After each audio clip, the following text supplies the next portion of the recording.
나에게 놓치면 안 되는 사람은 누구일까? 나는 누군가에게 놓치면 안 되는 사람일까? 우리는 인생을 살면서 수많은 사람들과 인연을 맺으며 살아갑니다. 그 중에서도 절대 놓치면 안 되는 귀한 사람들이 있는데 그들의 공통적인 특징은 타인에 대한 배려심이 많다는 것입니다. 따라서 대화를 나누면 마음이 편안해지기에 느낌이 쎄하거나 찝찝할 일이 없습니다.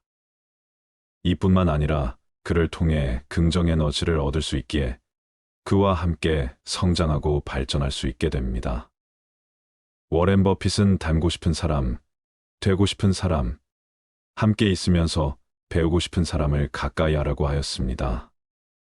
아마 우리가 꼭 놓치지 말아야 하는 사람들의 공통적인 특징은 배려가 기본적으로 갖추어져 있다는 것입니다. 배려의 크기는 중요하지 않습니다. 단지 그들의 도움으로 삶의 긍정적인 측면이 커져나간다면 그것만으로 감사할 따름일 겁니다. 그들은 때로는 든든한 보호자가 돼주기도 하고 후원자가 돼주기도 하고 경쟁자가 돼주기도 합니다. 마치 카멜레온처럼 무한한 매력을 우리에게 보여줍니다. 오늘은 인생 살면서 꼭 놓치지 말아야 할 사람에 대해서 말씀드리고자 합니다. 가난해 보이고 모자라 보여도 이런 사람은 꼭 잡아라. 나이가 들수록 친구가 중요해지는 이유는 무엇일까요? 그를 알려면 그의 친구를 보아라라는 말이 있습니다. 그만큼 친구라는 존재는 나라는 사람을 표현하는 수단이 되고 나와 밀접한 영향을 주고받는 관계가 되고 있습니다.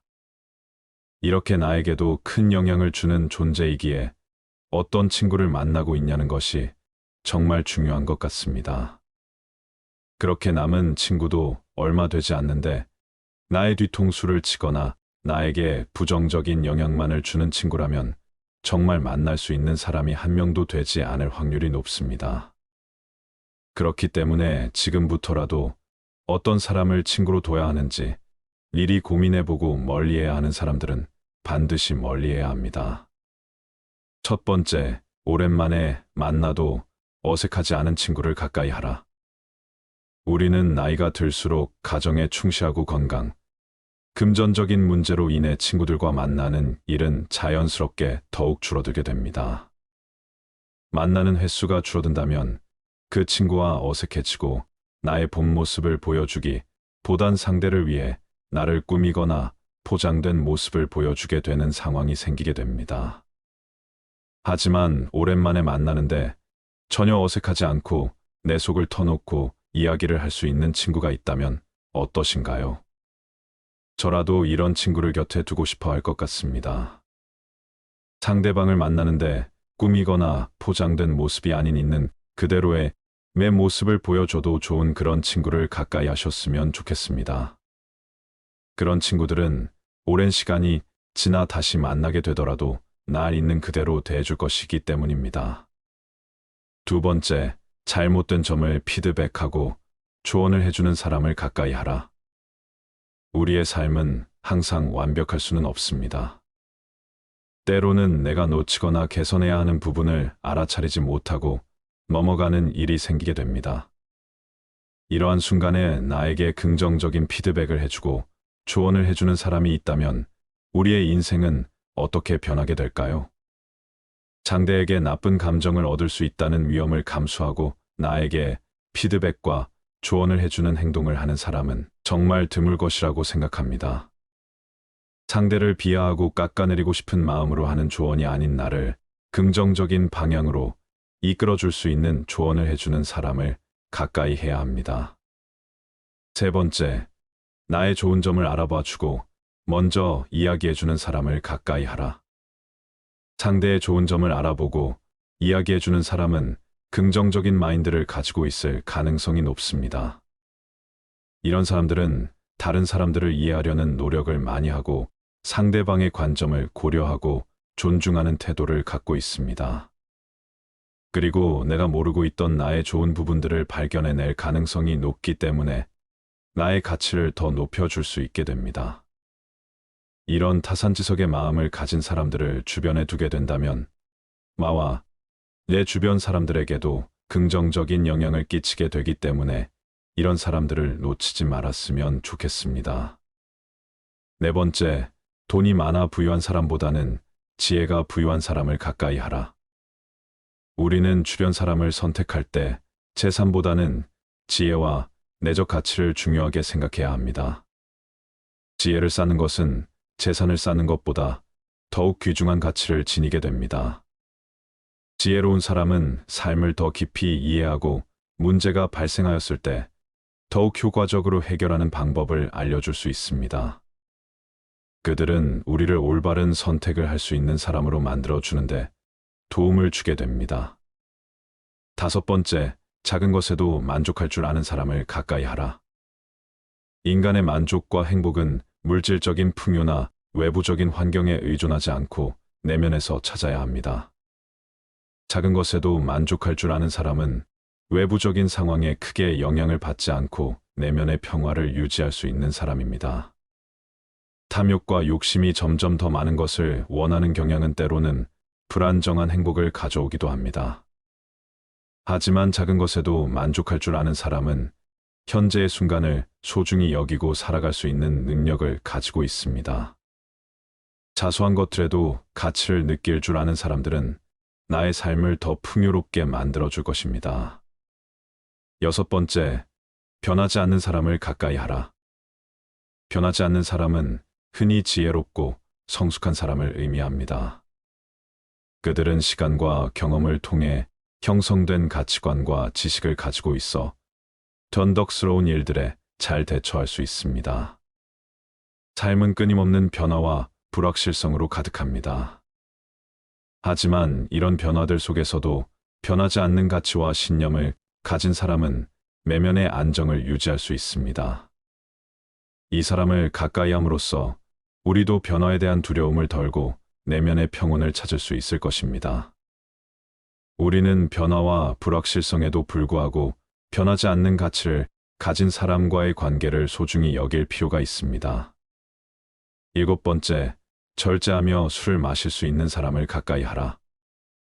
우리는 자기 통제력을 가진 사람들과 교류하는 것이 중요합니다.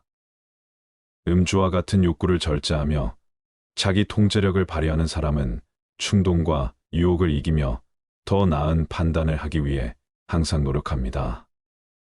그들을 곁에 둠으로써 우리 또한 자기 통제력을 배울 수 있을 것입니다. 또한 절제하며 술을 마시는 사람은 신체적 정신적으로 건강하기 때문에 더 좋은 소통을 할 수 있게 됩니다. 술을 즐기는 방식의 분별력을 가지고 현명하게 선택하도록 격려해 줄 수 있는 사람과 술을 마시는 것을 가끔 즐기며 상호작용을 하고 휴식을 취할 수 있었으면 좋겠습니다. 여덟 번째, 반성하는 법을 아는 사람을 가까이 하라. 우리는 자기 자신을 돌아보고 인식하는 능력이 있는 사람과 가까이 해야 합니다. 자기 반성은 우리에게 더 나은 판단력을 제공합니다. 자신의 행동과 결정을 되돌아보며 어떻게 더 나은 선택을 할 수 있는지를 배우게 될 것입니다. 반성하는 법을 아는 사람은 자신의 행동을 평가하고 조절할 수 있는 능력을 지니고 있어 나에게 더 현명한 선택을 도우며 미래를 계획하는 것에 도움을 줄 것입니다. 또한 반성하는 사람은 끊임없이 자기 자신을 개선하고 발전시키려는 의지를 가지고 있습니다. 이는 우리가 더 큰 성취를 이루고 더 의미 있는 삶을 살아갈 수 있는 능력을 의미합니다. 아홉 번째, 모르는 것을 모른다고 하는 사람을 가까이 하라. 우리는 자신의 무지를 숨기려고 가짜 지식을 표출하는 사람을 조심해야 합니다. 모르는 것을 아는 척하면서 잘못된 정보나 지식을 펼치는 사람은 자신이나 다른 사람을 혼란스럽게 만듭니다. 무지를 숨기지 않고 배움을 추구하는 태도가 있는 사람은 자신의 한계를 인정하고 겸손한 자세를 갖고 있습니다. 또한 사회에서는 신뢰가 중요한 부분 중에 하나이기 때문에 무지를 숨기는 사람을 멀리 하시길 바랍니다. 우리는 진정성 있고 신뢰성 있는 지식을 추구해야 하기 때문입니다. 이 모든 특징을 갖고 있는 사람을 찾는 것은 불가능한 일입니다. 하지만 9가지의 특징 중에 하나라도 가진 사람을 찾는 것은 결코 어려운 일이 아닙니다. 이 특징 중에 하나라도 가진 사람을 찾는다는 것은 나에게 정말 소중한 사람을 한 명 얻는다는 의미가 될 것입니다. 인생을 살다 보면 한 번씩 위기가 찾아오기 마련입니다. 그 시기에 우리의 주변에서 응원해주고 격려해주는 사람들이 있습니다. 우리는 그 사람들로 인해 위기를 이겨내고 새로운 기회와 변화를 찾게 됩니다. 그렇게 위기의 순간에 함께해준 사람들을 잊지 않고 감사를 표하면 그 인연은 끝까지 가게 되어 있습니다. 물론 위기의 순간에 옆에 있어주는 사람만을 꼭 놓치지 말아야 되는 건 아닙니다. 평상시에도 묵묵히 우리를 지켜봐 주는 사람들에게도 감사함을 잊지 말아야 합니다. 그들 또한 우리에게는 든든한 조력자임에 분명하지요.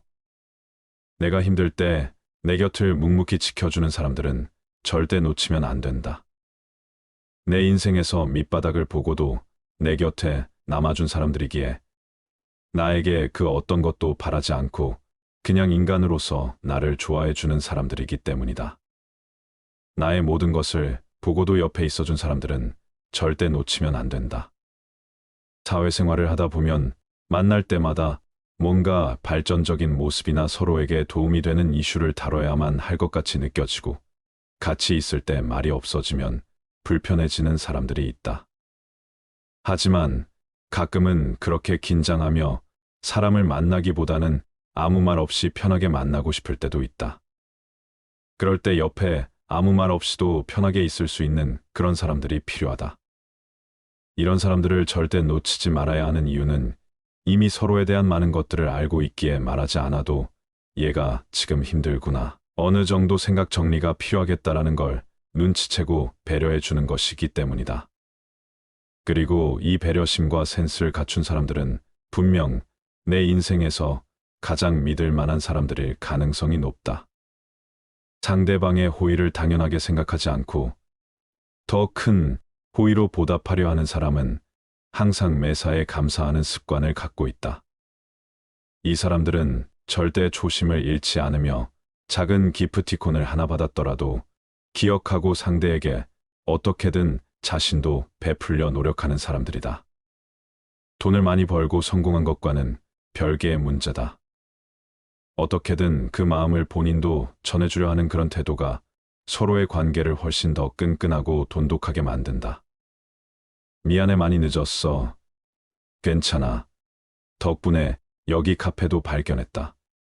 여기 좋지. 상대방의 미안한 감정을 얼른 없애주기 위해 덕분에를 사용해 화제를 돌리는 사람들을 간혹 본다. 그럴 때는 훨씬 더 감사하고 고맙다는 생각이 든다. 말과 행동이 처음부터 타고날 수는 없다. 예쁜 말과 상황에 맞는 행동들을 보며 나도 누군가에게 저런 식으로 말하고 행동해야겠다라고 계속해서 스스로를 발전시킨 것이다. 말과 행동은 시간이 지나면 변할 수 있지만 그 사람들이 갖고 있는 배려심이 있는 마음은 시간이 지나도 변하지 않으니 절대 놓치면 안 된다. 내가 힘들고 지칠 때 그럼 그렇지. 너 안 될 줄 알았어라며 초를 치기보다 할 수 있어. 조금만 더 힘내자. 내가 지켜본 너는 분명히 해낼 수 있는 사람이야. 라며 응원을 풀어넣어 주는 사람들이다. 물질적으로 도와주지 않더라도 돌이켜보면 그런 정신적인 도움이 내가 어떤 것을 이루고 성장하는데 굉장히 큰 기반이 된다. 인간관계가 좋을 때는 얻는 이점이 많습니다. 자존감이 높아져 긍정적인 힘이 솟아나고 스스로 행복하다고 느끼게 된답니다. 주변에 내게 힘이 되어주는 사람이 많다고 느낄 때 이러한 긍정적인 힘은 더욱 강해집니다. 반면에 인간관계가 나쁜 사람들은 자존감이 낮지요. 행복감을 느끼는 정도도 낮아집니다. 많은 사람들과 쉽게 친해지고 싶어. 그런데 왜 남들이 내게 먼저 다가오질 않을까? 저 사람은 다른 사람들이 먼저 찾아와 주는데 나는 왜 안 그럴까? 먼저 다가와 줬으면 좋겠다. 나쁜 인간관계를 고치고 싶어 하는 사람들 중엔 이런 생각을 가진 사람이 많다고 해요. 왜 먼저 다가가지 않고서 다가오기만을 바라는 것일까요? 오늘은 좋은 대인관계를 맺기 위한 노하우 몇 가지 말씀드리고자 합니다. 고교 대인관계에 어려움을 겪거나 가족, 친구, 지인들과 불편한 관계라면 자신을 돌아볼 수 있는 시간을 가져보시기 바랍니다. 먼저 부처님이 말씀하신 좋은 인간관계를 위해 갖춰야 덕목 7가지 말씀드릴게요. 석가모니 부처님은 돈이 없어도 남에게 줄 수 있는 7가지가 있다고 했다. 어느 날 가난하고 되는 일이 없던 이가 석가모니를 찾아가 호소했다. 저는 하는 일마다 되는 게 없는데 무슨 이유입니까? 그건 내가 남에게 베풀지 않았기 때문이다. 저는 아무것도 가진 게 없는 빈털터리입니다. 제가 남에게 뭘 줄 수 있단 말입니까? 석가모니가 말했다. 아니, 그렇지 않다. 재산이 없어도 누구나 남에게 줄 수 있는 게 7가지는 있다. 첫 번째, 얼굴에 화색을 띠고 부드럽고 정다운 얼굴로 남을 대하는 것이다. 좋은 인상은 복을 부른다. 걸핏하면 짜증내고 그 감정을 외부에 쏟아내는 사람을 좋아할 사람은 없다. 웃는 얼굴에 욕하기 어려운 법이다. 두 번째, 말로도 남에게 베풀 수 있다. 사랑, 칭찬, 위로, 격려, 양보 등 상대의 마음을 어루만지는 부드러운 말이 그것이다. 말은 돈 드는 것도 아닌데 유난히 인색한 사람이 많다.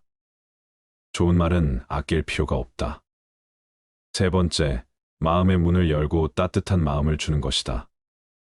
진심의 가치가 무시당하기 쉬운 시대지만 그래도 사람의 마음을 움직이는 건 진정성 있는 따뜻한 마음이다. 사람들은 상대가 나를 진심으로 생각한다고 여길 때 비로소 마음의 문을 연다. 네 번째, 호의를 담은 눈으로 상대를 바라보면 무언가를 베풀 수 있다. 눈은 마음의 창이다. 사특한 마음을 품고 바라보며 그 특유의 탁한 기운이 눈빛에 서려 있다.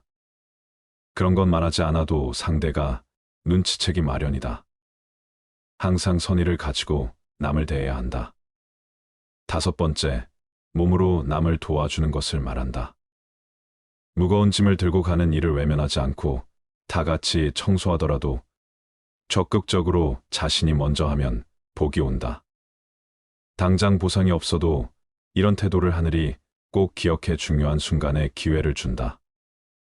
여섯 번째, 때와 장소에 맞게 자리를 내주고 양보하는 것을 말한다. 양보하는 것이 차지하는 것보다 더 빛을 발하는 순간이 있다. 그런 걸 잘 파악해 상대를 배려하면 그 덕이 반드시 더 크게 돌아온다. 사람은 누구나 은혜를 보답하려는 마음이 있다. 7번째, 굳이 묻지 않아도 상대의 마음을 헤아려 도와주는 것을 말한다. 곤경에 처한 이는 자신의 처지를 외부에 쉽게 말하지 않는다. 자존심 센 사람은 더 그렇다. 이렇게 외부에 어려움을 말하지 않는 이를 찾아 먼저 도움 주면 그 가치가 언젠가 큰 빛을 발한다. 위 7가지가 부처님이 말씀하신 좋은 인간관계를 위해 갖춰야 덕목이었습니다. 대인관계가 좋아지기 위해서는 어떤 게 중요할까요? 인간관계가 원활해지기 위한 3가지 주요소를 말씀드릴게요. 첫 번째는 사람의 행동. 두 번째는 그 사람의 말투, 세 번째는 발산하는 에너지입니다. 상대방과 가까워지기 어려운 경우가 발생하죠. 그 반대로 어떤 때는 상대방과 참 잘 맞는다는 생각이 들기도 합니다. 이는 상대방의 행동, 말투, 그리고 에너지 때문입니다. 이 3가지 요소가 대인관계에서 중요한 역할을 차지합니다. 이성을 만나는 것이든 직장 생활이든 심지어 작은 식당이나 가게를 운영한다 할지라도 모두 사람들과의 연결이 중요해요. 손님과의 대화 그리고 말투, 에너지에 따라 성공 여부가 결정되기도 합니다. 결국 인생에서 사람과의 만남이 굉장히 중요한 요소로 작용합니다. 사회생활을 하는 도중에 사람들과 만날 수 없는 경우는 드문 편이죠. 인간관계라는 것이 매우 중요한데 마음이 뒤틀리거나 불안한 감정을 갖는 분들은 상황이 잘 풀리지 않는 경우가 많아요. 직장이나 사회생활이나 결국 다른 사람들과 만나게 됩니다. 혼자 살면 외로움에 시달리기 때문에 인간관계는 어쩌다 보면 필연적인 상황입니다. 그렇지만 여기서 좋은 인간관계, 대인관계를 형성하기 위한 방법들이 있기도 합니다. 바로 좋은 행동, 좋은 말투, 그리고 좋은 에너지를 발산하는 것입니다. 사람들은 행동과 말투를 통해 먼저 인상을 전달합니다. 행동은 급할 수도 있고 점잖게 할 수도 있어요. 그중 가장 눈에 띄는 것이 말투입니다. 소심한 사람들은 주눅 들어 있고 자주 눈치를 보는 편입니다. 이런 사람들은 말투도 소심해요. 소심함과 지나친 자만감은 버리는 것이 좋습니다.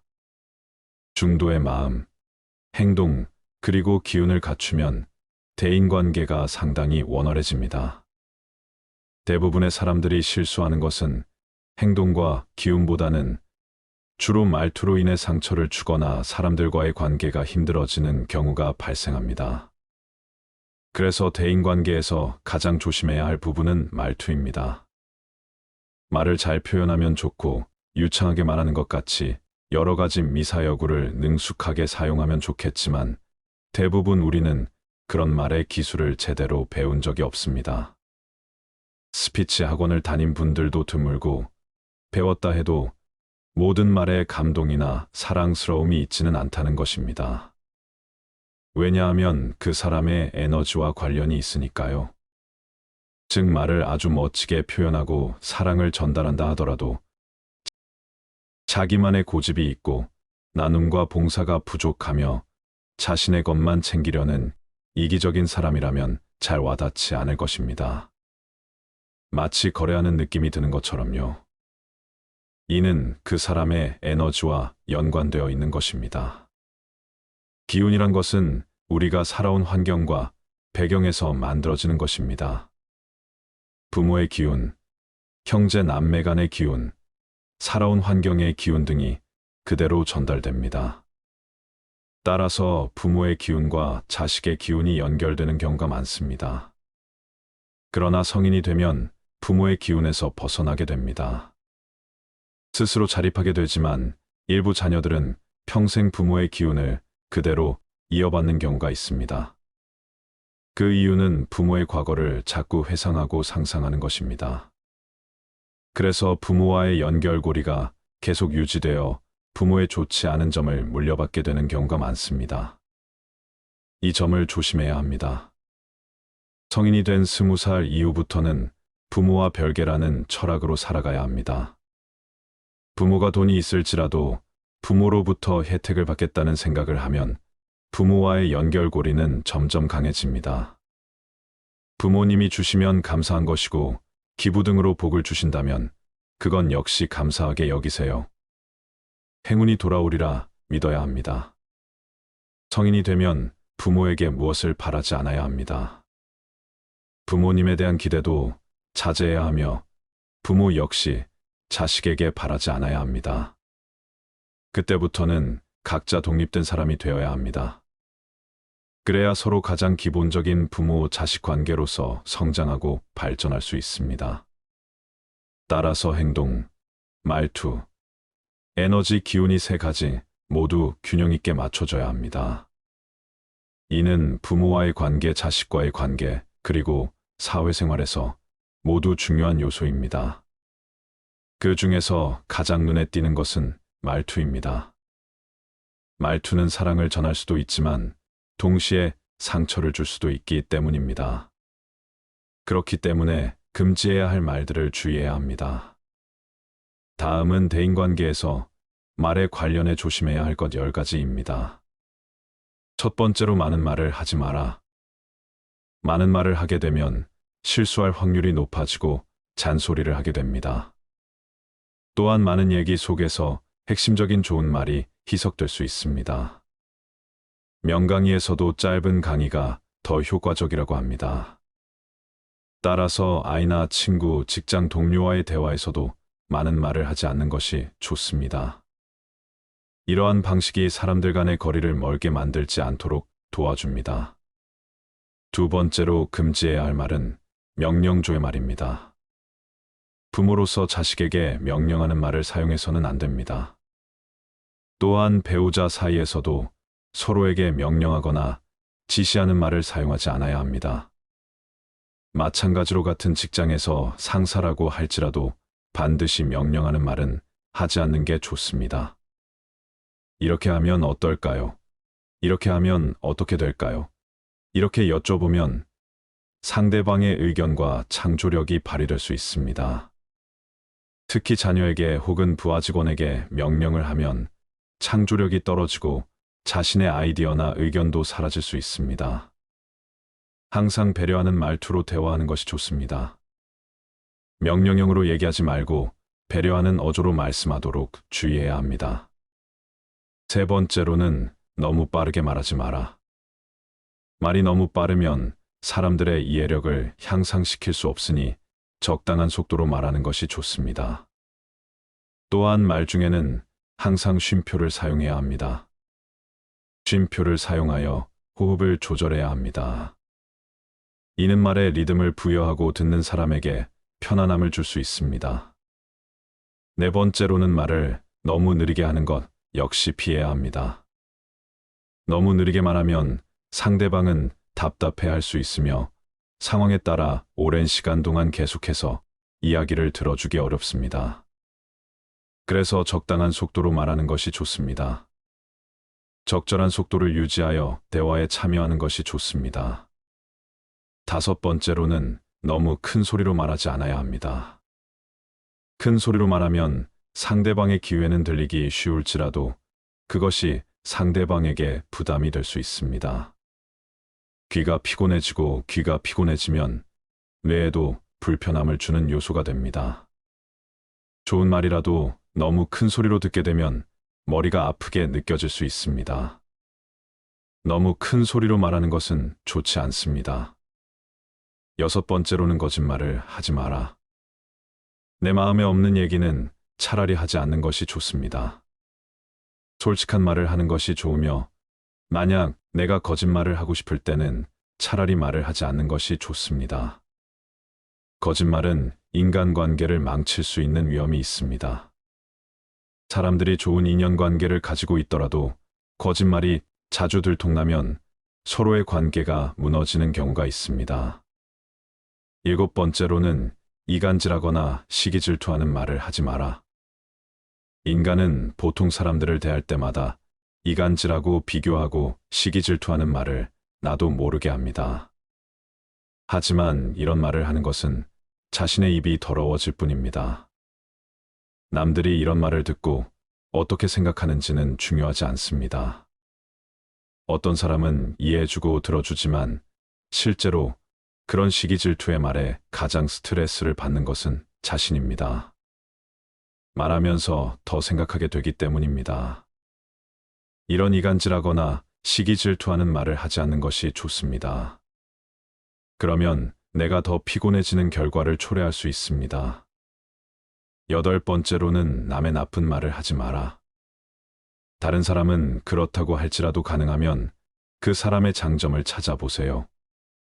나쁜 말을 하면 부정적인 말에만 주목하고 그 사람의 나쁜 면만 보게 됩니다. 이러한 이유로 남에 대한 말을 긍정적으로 해주는 것이 좋습니다. 남의 말을 긍정적으로 이야기하는 것이 좋습니다. 그러니 남의 말을 나쁘게 하지 말아야 합니다. 아홉 번째로는 부정적인 말을 하지 마라. 죽겠어, 힘들어 죽겠어, 나 아파 죽겠어. 와 같은 부정적인 말을 하면 의미가 없어지는 것입니다. 나 병에 걸릴 것 같아, 나 힘든 것 같아. 와 같은 부정적인 말들이 미래에 대한 불확실성을 키우게 됩니다. 이렇게 부정적인 말을 자주 하는 것은 좋지 않습니다.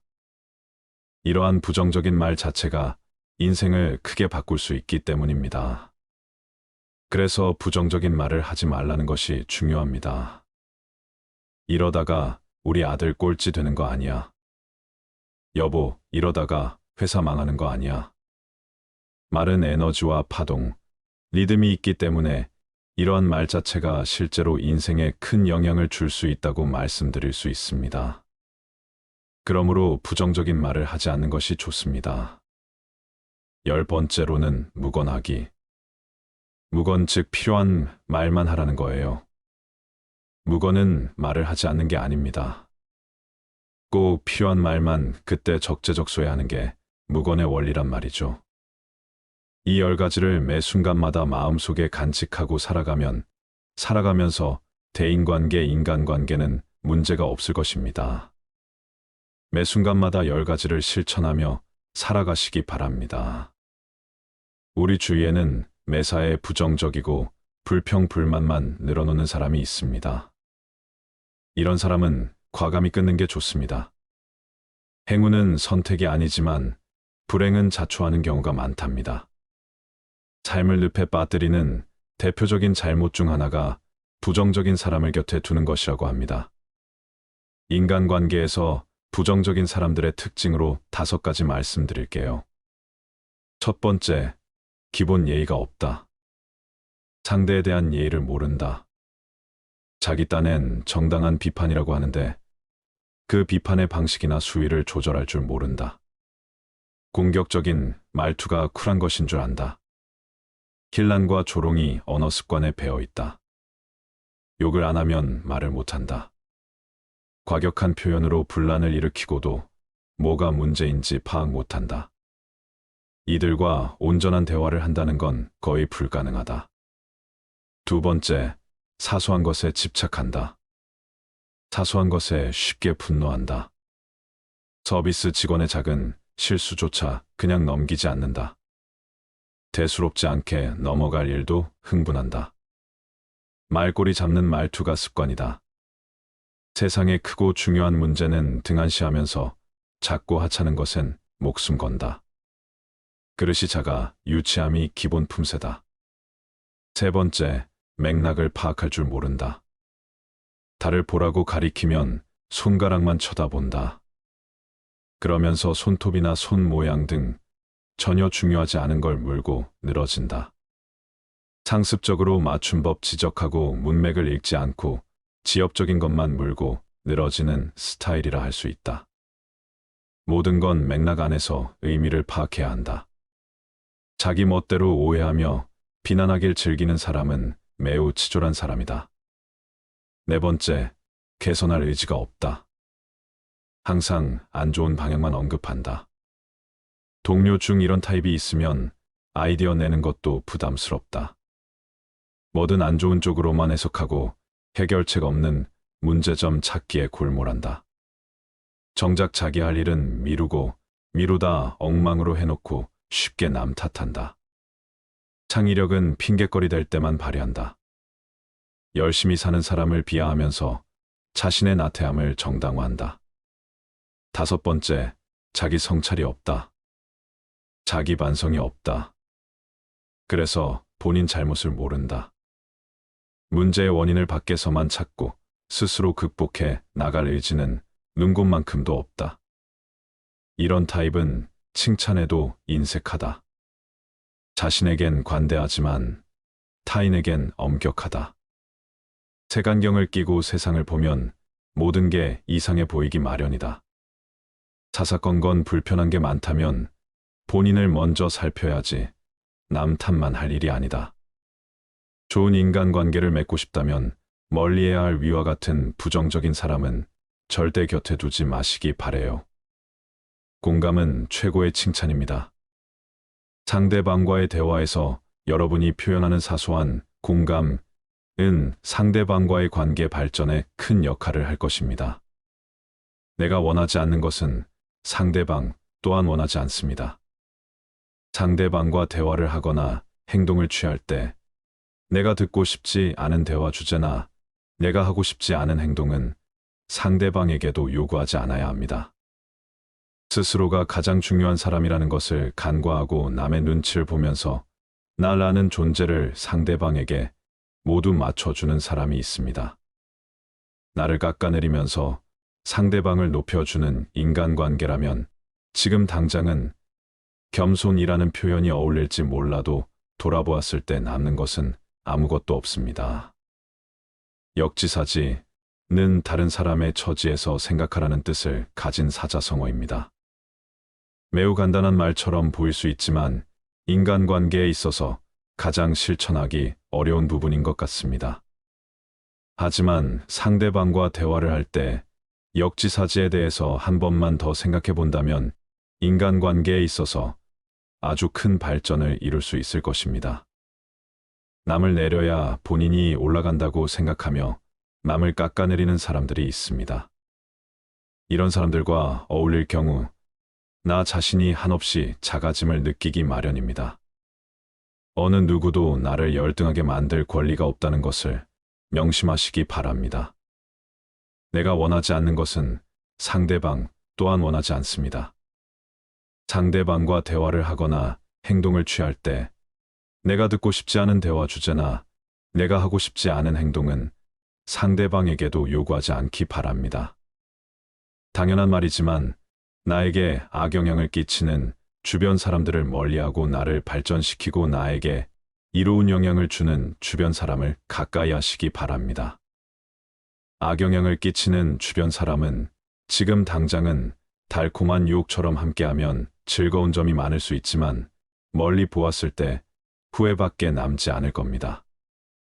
충고는 내가 모르는 나의 단점을 객관적으로 바라볼 수 있고 스스로를 발전시키는 최고의 방법입니다. 스스로가 잘못한 부분을 모르고 있을 때 옆에서 나를 위한 진심 어린 조언을 해주는 친구, 직장 동료라면 긴 인생이라는 길을 함께 걸어갈 수 있는 친구를 얻은 것과 다름없습니다. 말을 더듬는 한 아이가 있었습니다. 그래서 그 아이는 자신감이 많이 떨어져 있었습니다. 그의 어머니는 아이에게 말했습니다. 그건 내 머리가 정말 좋기 때문이란다. 너의 혀가 너의 똑똑한 머리를 쫓아갈 수 없어서 말을 더듬는 거란다. 라고 일러주며 용기를 북돋아 주었습니다. 그 아이는 커서 세계적인 기업의 CEO인 잭 웰치가 되었습니다. 어머니의 칭찬이 없었다면 세계적인 인물이 될 수 없었을 것입니다. 칭찬은 한 사람을 바꾸는 큰 힘을 가진 단어입니다. 내가 성공하고자 한다면 나와 함께 험난할 길을 싸워줄 친구가 있어야 하는데 쉬우면서도 어려운 칭찬 한마디에 평생을 함께 걸어가 줄 친구가 생기는 것입니다. 현재 여러분의 주변에 있는 많은 사람들에게 칭찬을 해보는 건 어떨까요? 우리 삶을 방해하는 두 가지 요소가 있다.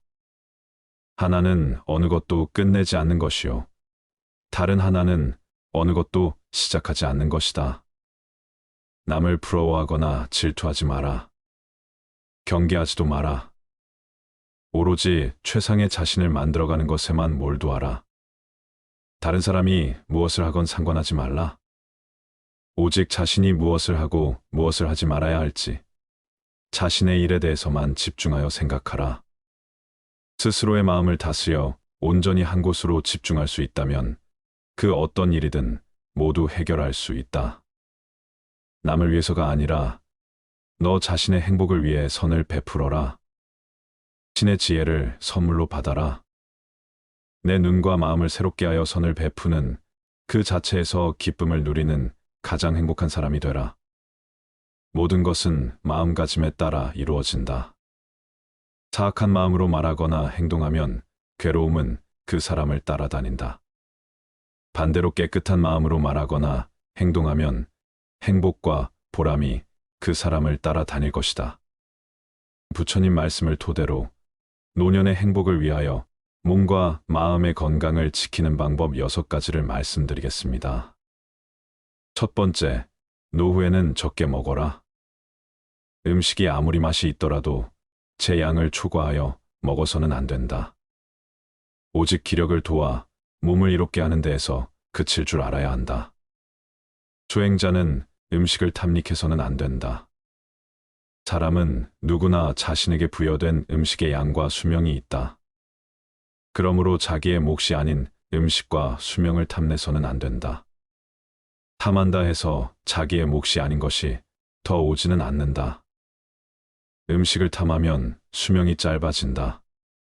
자기 식복이 정해져 있기 때문이다. 음식에 대한 탐심을 많이 내어 이번 생 자신의 식복을 넘어서면 현생에 더 먹을 복이 없어지기 때문에 수명이 다할 수밖에 없는 것이다. 과식을 하면 복력 또한 소멸한다. 과식을 하는데도 오래 산다면 그 사람은 삶이 불행해지기 쉽다. 식복이 없는데 많이 먹으니 다른 폭력들이 식복을 대체하여 폭력이 줄어들다 보니 불행해진다는 것이다. 음식물 섭취를 줄이면 삶의 진행 과정을 늦출 수 있고 금욕으로 신체의 번식 전략을 생존 전략으로 전환시키면 장수할 수 있다는 것이다. 음식물 섭취를 줄이면 2배에서 4배까지 수명이 증가한다고 한다. 이후야 어찌되었든 과식은 수행자에게 여러모로 도움이 되지 않는다. 과식은 정신을 혼란하게 만들며 온갖 욕구와 번뇌를 불러일으키고 고요한 선정에 이르지 못하게 한다. 소식을 하면 몸도 마음도 경쾌하고 가벼워 쉽게 선정과 지혜를 얻을 수 있다. 2번째, 술을 멀리하라. 술을 많이 마시면 몸과 마음이 가난해진다. 그러면서도 재물을 가벼이 여기고 사치를 좋아하여 집안을 망쳐 온갖 화를 부르게 된다. 또한 남들과 노름을 즐기고 다른 여색을 엿보게 된다. 술은 온갖 환난의 근본이요 재앙의 근원이다. 술은 독 중의 독이요 병 중에서도 고질병이다. 술은 날카로운 도끼 같아 착한 마음을 손상시키고 괴로움을 부른다. 술을 좋아하는 자는 부끄러움도 몰라 남의 경멸을 받게 된다. 그러므 술을 마실 때는 언제나 절제하는 마음을 가져야 한다. 술은 지혜의 종자를 끊고 어리석음의 결과를 불러온다고 한다. 사람의 정신을 휩쓸고 가는 것은 술만한 것이 없다. 술이야말로 재앙의 근원이고 환난의 근본이다. 과도한 술은 착한 마음을 손상시키고 괴로움을 부르며 경멸을 받게 된다. 술을 마실 때는 언제나 절제하는 마음을 가져야 한다. 사실 술 그 자체는 선도 악도 아니고 좋고 나쁠 것도 없다. 술이라는 것 자체에 어떤 좋거나 나쁜 변하지 않는 성품이 있는 것이 아니다. 그러니 술을 먹는 행위 그 자체를 가지고 좋거나 나쁘다고 단정 지을 수는 없는 것이다. 문제는 술에 있지 않고 사람에 있다. 잘못이 있다면 술 자체가 잘못이 아니라 그 술을 먹는 사람에게 있는 것이다. 술을 먹고 정신을 잃어버리거나 취한 정신으로 온갖 악행을 한다면 그것은 술이라는 경계에 휘둘리는 것이다. 술이라는 것도 하나의 경계에 불과하다. 경계 그 자체는 언제나 좋고 나쁜 것이 아니다. 다만 경계를 받아들이는 사람에게 허물이 있을 뿐 술이라는 경계에 휘둘리지 않고 내 스스로 술이라는 대상의 마음을 빼앗기지 않으며 스스로 절제하고 다스릴 줄 아는 사람에게 술은 나쁜 것이라고 할 수 없다.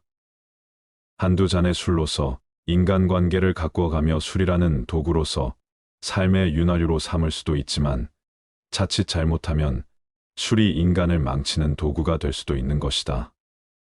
내 중심을 잡고 내 안의 주인공이 나를 이끌고 가야지 술이라는 경계가 나를 이끌고 가게 해서는 안 된다.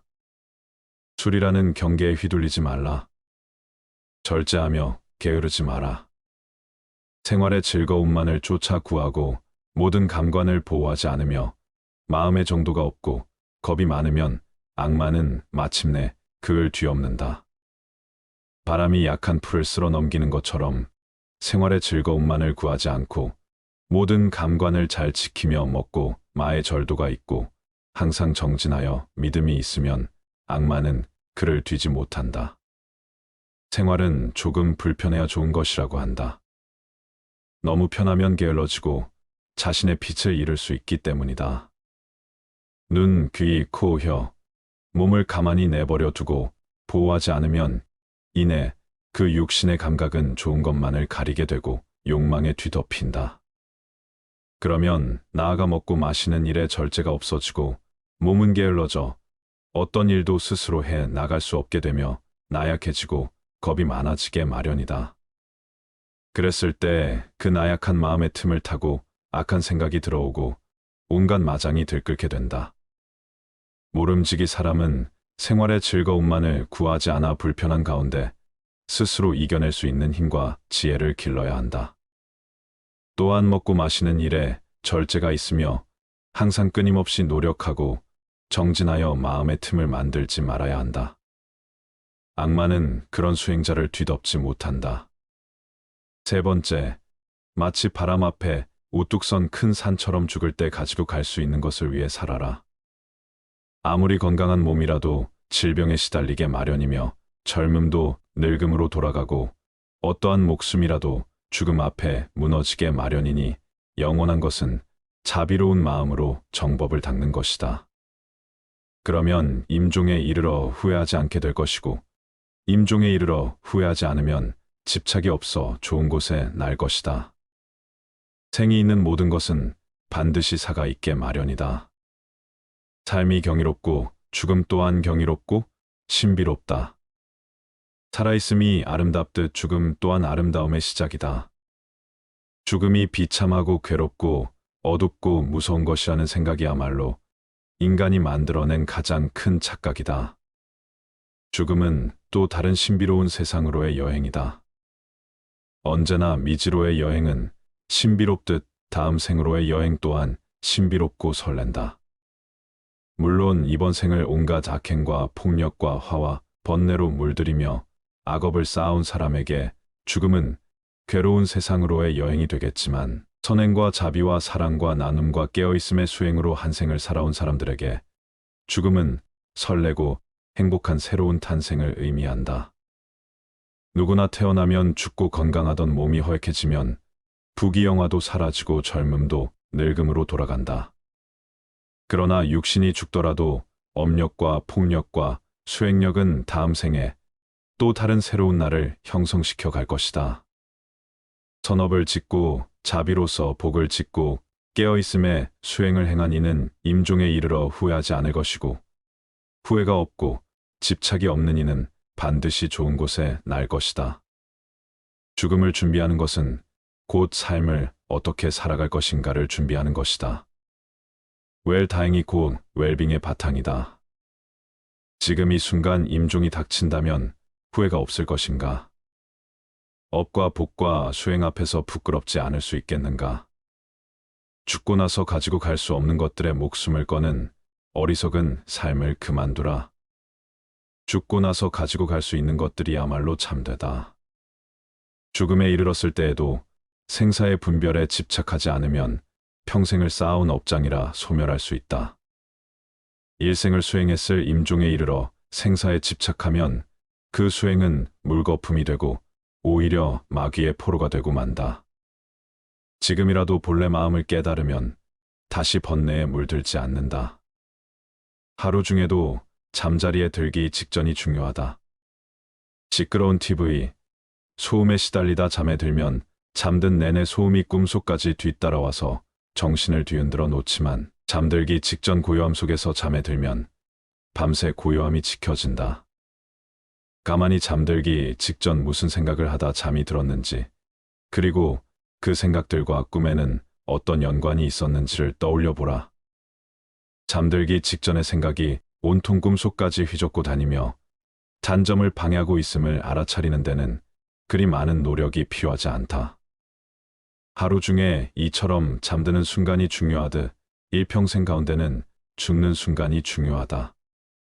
아무리 일평생 수행을 잘했다 하더라도 죽는 순간 생에 집착하여 미련을 못 버린다면 그간의 모든 수행은 물거품이 되고 오히려 마귀의 포로가 되어 헤매고 말지만 죽음에 이르러 생에 집착하지 않고 냉철한 깨어있음으로 죽음의 순간을 지켜본다면 일평생의 수행을 뛰어넘는 결과를 얻을 수도 있다. 죽는 순간 생사에 집착해 자유롭기 위해 사는 순간에도 끊임없이 생사의 집착을 놓아버리는 공부를 하는 것이다. 하루하루의 삶이 깨어있으며 집착을 버리고 욕망을 거스르며 온갖 번뇌를 놓아가는 쪽으로 비움과 수행의 삶을 사는 사람에게 죽음은 삶의 연장이다. 삶의 순간순간을 어떤 방식으로 살았느냐에 따라 죽는 순간을 어떻게 대처하느냐가 결정되어지기 때문이다. 올바른 웰빙이란 웰다잉과 다르지 않다. 웰다잉을 위해 죽는 순간에 공부를 위해 사는 순간, 생사에 집착 없이 올바로 죽는 연습을 하는 것이다. 생사를 비롯한 양극단의 모든 분별을 죽이는 것이야말로 참말로 잘 죽는 웰다잉이다. 네 번째, 더 이상 애쓰면서 살지 마라.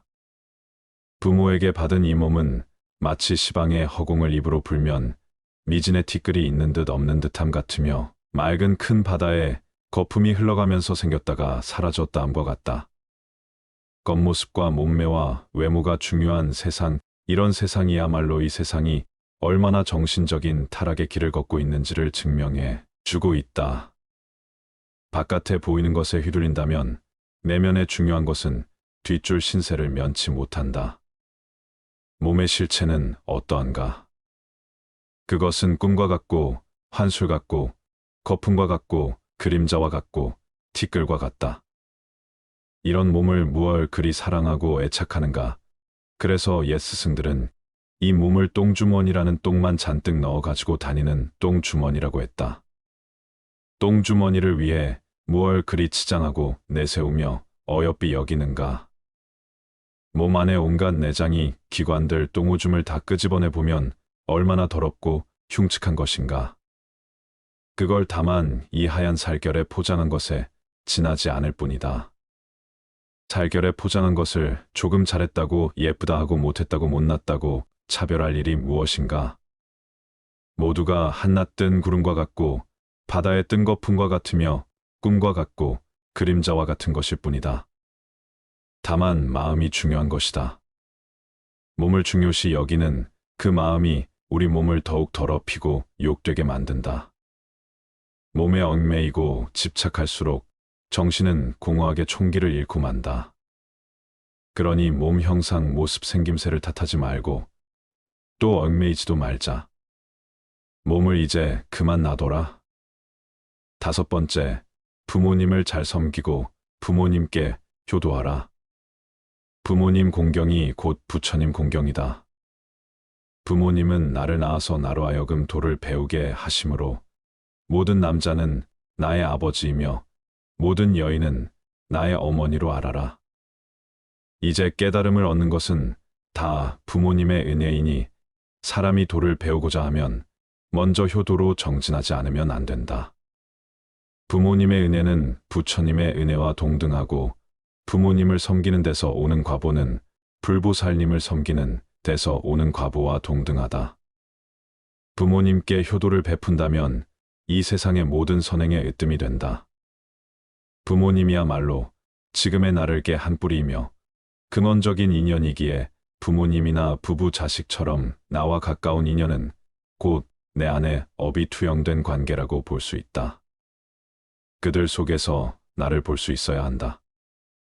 그들과 나와의 관계는 곧 내 안의 업을 녹이는 공부이고 나 자신을 성장시켜가는 마음, 공부의 생생한 현장이다.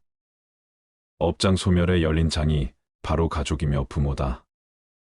그렇기에 부모에 대한 효도야말로 우주적인 순리를 따르는 수행이 자비의 시작이다.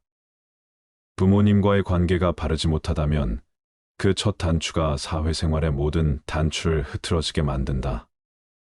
가족과의 관계, 그 기초 위에서 모든 타인들과의 인연이 성숙되어 가는 것이다. 특히 효도는 모든 자비와 지혜의 첫 단추와 같다. 그래서 부모님을 공경하는 것은 곧 부처님을 공경하는 것과 같다고 하는 것이다. 부모님처럼 가장 가까운 인연을 소중하게 간직할 수 있어야 한다. 가장 가까운 인연이야말로 내 업의 나눔이니 부모님과의 관계가 껄끄럽고 아름답지 못하다면 그것은 부모님과의 닦아야 할 업이 많은 연유이다. 부모님을 잘 섬기고 부모님께 효도하라. 그것이 업장 소멸에 매우 빠른 길이고 모든 공덕이 그로 인해 시작된다. 어리석은 범부들은 나를 나라고 보아 나에 집착한다. 그러나 필경에는 나도 없고 내 것도 없나니 나를 비우고 내 것이라는 생각도 비워야 한다. 법이란 생각을 일으키면 나와 법이 생기고 법이란 생각이 사라지면 나와 법도 사라진다. 내 자식이다, 내 재산이다 하면서 어리석은 사람은 괴로워한다. 사실 내 몸도 나의 것이 아닌데 어찌 자식이나 재산이 나의 것일 수 있겠는가? 내 자식이다, 내 재산이다, 내 생각이다, 내 것이다 하는 것은 다 어리석은 생각이다. 나도 내가 아닌데 내 몸도 이번 한 생 잠시 쓰고 나면 이 우주에 돌려주어야 하는데 하물며 내 소유를 어찌 내 것이라고 할 수 있겠는가? 잠시 빌렸을 뿐이다. 내 몸도 우주법계에서 잠시 빌어다 쓰는 것이고 내 소유도 잠시 법계에서 빌어다 쓸 뿐이다. 그러니 집착할 것이 없다. 내 몸도 이 우주에서 품어낸 온갖 음식을 잠시 빌려 유지하고 있을 뿐이고 내 생각도 이 세상의 수많은 생각들을 인연 따라 잠시 채용하여 내 식대로 조합해 쓰고 있을 뿐이며 내 자식도 우주적인 법계의 인연과 업의 법칙에 따라 잠깐 부모의 몸을 빌어 나왔을 뿐이다. 세상 모든 것들이 이처럼 다른 모든 존재들 의지하여 다만 잠시 그 모습을 취하고 있을 뿐이다. 세상 모든 존재는 우주의 것이며 다른 모든 존재들의 것이다. 6번째, 유산을 남겨주기 위해 자신의 귀중한 생애를 다 쓰지 마라. 내가 곧 이 우주이며 또한 나는 이 우주의 모든 존재들과 긴밀하게 연결되어 있다. 그러니 어찌 내가 누구를 가지고 내가 무엇을 집착하고 누가 무엇을 소유할 수 있겠는가? 온 우주는 전체에 의해 존재하며 전체에 의해 소유되고 있는 것이다.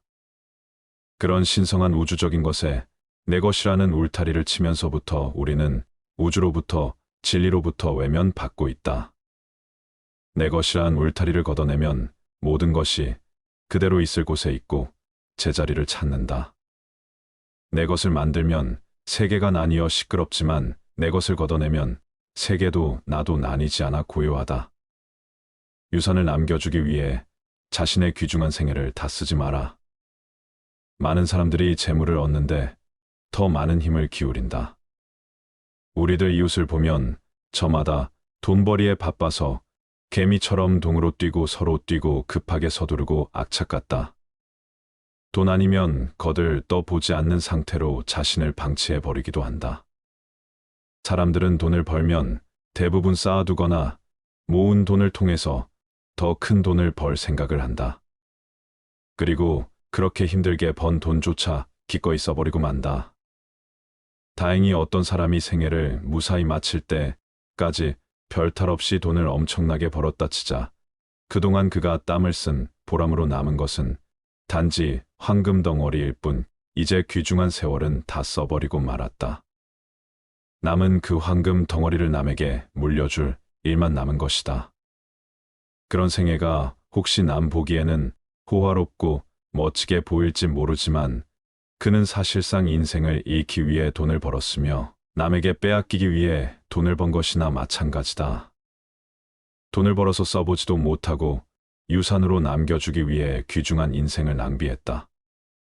그는 참으로 허망한 일을 했으며 잊힌 생애를 살았다고 말할 수밖에 없다. 평생을 의식주의 호화호식 위에 악전고투를 하며 사는 것처럼 어리석은 일은 없다. 더구나 대체로 대한 유산을 물려받은 사람들은 순식간에 재산을 탕진하는 일들을 주위에서 흔히 보아왔다. 그렇다면 그는 자신의 인생도 돈을 위해 망치고 유산을 물려준 자녀까지 망치는 일을 자행해온 셈이 된다. 명예는 보배롭고 명성은 탐나는 것이지만 그것은 소수의 비범한 자에게만 허용되는 왕관이다. 그리고 그것은 돈으로도 살 수 없는 값진 것이다. 그러나 사람들은 명예의 월계관보다 재물을 더 선택하고 있다. 과연 돈이 많으면 남들이 떠받들 것이다라는 말이 사실이며 그것이 과연 행복을 가져다 줄 것인지는 의문이다. 모두가 그토록 바라던 순간은 바로 지금이다. 비록 100년을 살지라도 마음이 어리석다면 고요한 마음으로 하루를 사는 것만 못하다. 비록 100년을 산다고 하더라도 마음이 어리석고 탐욕스럽고 성냄을 일으킨다면 차라리 고요하게 그 마음을 비추며 한순간을 보내는 것보다 못하다. 살면서 탐내고 어리석음을 지으면 그것이 다 번뇌가 되고 업이 되어 윤회의 수레바퀴만 더욱 길어지게 만들 뿐이지만 고요하게 그 마음 비추며 한순간을 보낸다면 억겁의 윤회를 쉬게 할 것이기 때문이다. 한순간을 살더라도 고요한 마음으로 마음을 비추며 영상 속에서 산다면 어리석은 마음으로 100년, 1000년을 사는 것에 비할 수 없는 공덕이 생긴다. 어리석은 세월은 날이 갈수록 업장만 늘리게 되지만 고요한 한순간의 명상은 업을 소멸하고 지혜를 움트게 한다. 시간이란 환상일 뿐이다. 아무리 오랜 시간일지라도 단 한순간의 평화와 맞바꿀 수 없다. 지금은 바쁘고 정신이 없으니 나중에 기도하겠다는 사람, 지금은 삶이 버거우니 노후가 되어 조용할 때 수행하겠다는 사람, 지금은 돈이 많지 않으니 훗날 돈을 많이 벌게 되면 그때 가서 보시하겠다는 사람, 그들은 100년, 1000년보다도 더 소중한 지금 이 순간이라는 인생의 클라이막스를 놓치고 있는 것이다. 지금 행하지 않으면 더 이상 시간은 없다. 지금까지 우리는 100년, 1000년을 뒤로 미루며 지금까지 오지 않았는가? 그렇게 찾아오던 최상의 때는 바로 지금이며 최고의 장소는 바로 여기이다. 수행에서는 한순간도 버릴 것이 없다. 한순간이라도 마음을 고요히 하고 비추어 보라. 찬란한 지금 이 순간을. 부처님 말씀을 토대로 노년의 행복을 위하여 몸과 마음의 건강을 지키는 방법을 말씀드렸습니다.